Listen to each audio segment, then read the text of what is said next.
L'écho du soir avec Emmanuel de Chypre, bonsoir. Bonsoir Emmanuel, Lucie.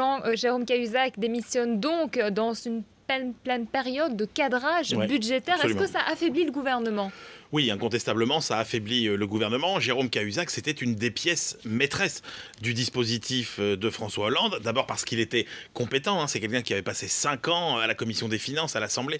Il connaissait parfaitement les dossiers. C'est quelqu'un qui avait du caractère, et Dieu sait s'il en faut, pour imposer aux ministres des restrictions budgétaires. Et lui, il avait le tempérament. On se rappelle qu'il avait fait pleurer, nous avait-on dit, certains ministres, parce qu'il leur avait refusé des crédits.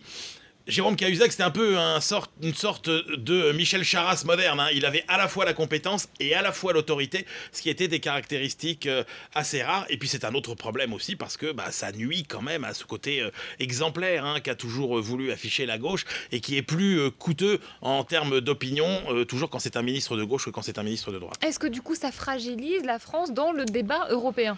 Alors le premier problème, c'est que nos amis européens, ils vont commencer à se demander si les Français, ils ont pas un problème. Les grands argentiers français ont quand même un problème avec l'argent. On se souvient des démissions de Dominique Strauss-Kahn quand il était ministre de l'économie, d'Hervé Guémard, d'Éric Woerth, et puis maintenant de Jérôme Cahuzac. Donc ça, c'est pas un bon signal. Ça tombe mal, évidemment, parce qu'on est en train de préparer, vous savez, le fameux programme pluriannuel qu'on va transmettre à Bruxelles en disant quelle est la trajectoire de nos finances publiques. Et il avait un rôle fondamental dans ce dispositif.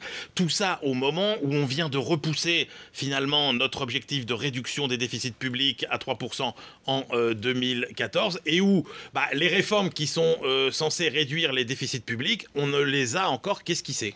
Alors, Emmanuel, vous le disiez, Jérôme Cahuzac, c'est le tenant de la rigueur. Est-ce que ça peut changer? Est-ce que la rigueur peut se relâcher en France?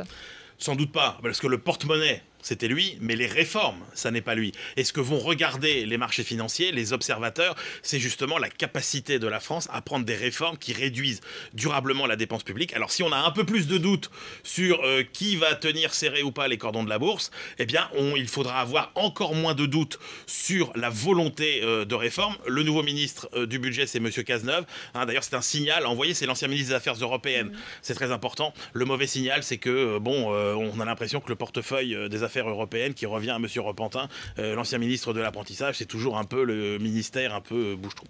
Merci Emmanuel de Chypre, c'était l'écho du soir.